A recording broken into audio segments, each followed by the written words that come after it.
और देखिए आज की सबसे बड़ी खबर की अगर बात करते हैं तो वो है तीसरी बार मोदी सरकार केंद्र की सत्ता में। एनडीए ने लगाई है जीत की हैट्रिक।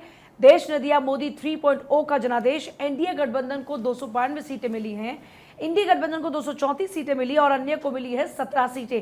आज के हर अखबार को अगर उठाकर देखा जाए तो फ्रंट पेज पर यही खबर मिलेगी। मेरे पास इस वक्त अमर उजाला है और अमर उजाला में प्रधानमंत्री मोदी जब बीजेपी मुख्यालय पहुंचे उस दौरान की वो तस्वीरें इस वक्त है। 2014-19 के बाद 2024 की यही तस्वीर है, लेकिन फर्क ये है कि अब तक बीजेपी ने बहुमत का आंकड़ा अपने दम पर हासिल किया, लेकिन इस बार ये बहुमत का आंकड़ा एनडीए को मिला है।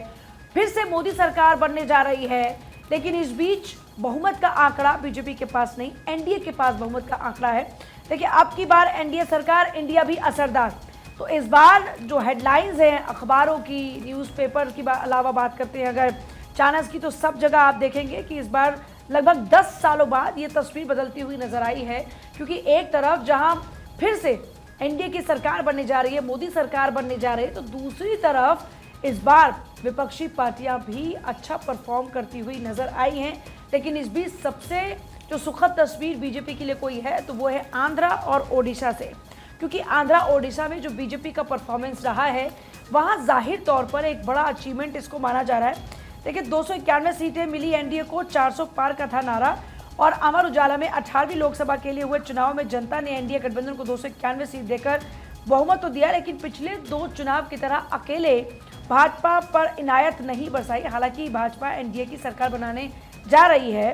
पीएम मोदी लगातार तीसरी बार फिर से प्रधानमंत्री पद की शपथ लेने जा रहे हैं और प्रधानमंत्री पंडित जवाहरलाल नेहरू के बाद वो दूसरे नेता होंगे।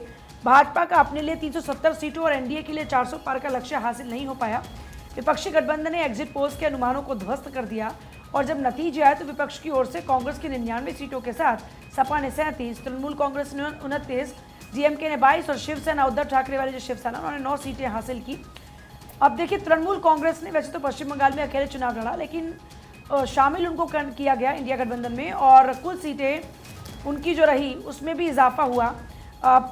उनको अगर शामिल किया जाए, यानी टीएमसी को अगर शामिल किया जाए तो इंडिया गठबंधन की जो सीट्स हैं वो हो जाती है 234।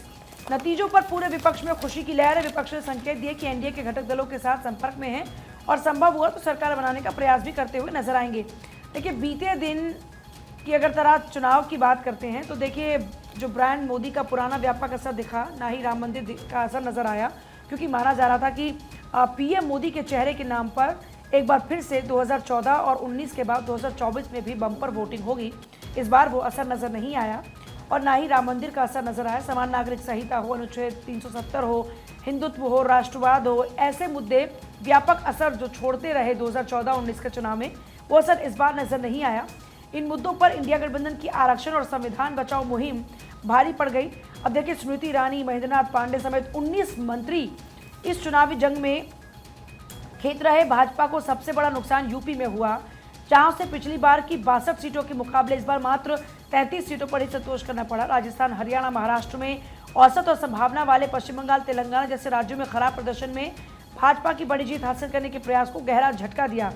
देखिए आज इंडिया ब्लॉक की भी बैठक होने जा रही है और इस बीच क्योंकि एनडीए की सरकार बनने जा रही है तो वो कह रहे हैं कि नई ऊर्जा, नई उमंग और नए संकल्पों के साथ में हम आगे बढ़ेंगे और जनता के हितों में काम करेंगे। देश की जनता जनार्दन ने एनडीए पर लगातार तीसरी बार विश्वास जताया। पीएम मोदी ने अब इस जीत के बाद में ये बातें कही। उन्होंने कहा कि भारत के इतिहास में यह अभूतपूर्व पल है। मैं इस नए आशीर्वाद के लिए अपने परिवारजनों को नमन करता हूँ। विश्वास दिलाता हूँ कि देशवासियों की आकांक्षाओं को पूरा करने में हम नई ऊर्जा, नई उमंग, नए संकल्पों के साथ आगे बढ़ेंगे और सभी कार्यकर्ताओं का हृदय से आभार व्यक्त करता हूँ, अभिनंदन करता हूँ। ये पीएम मोदी जब बीजेपी मुख्यालय में पहुंचे और ट्वीट के माध्यम से भी कई जगहों पर इन्होंने संदेश देने की कोशिश की।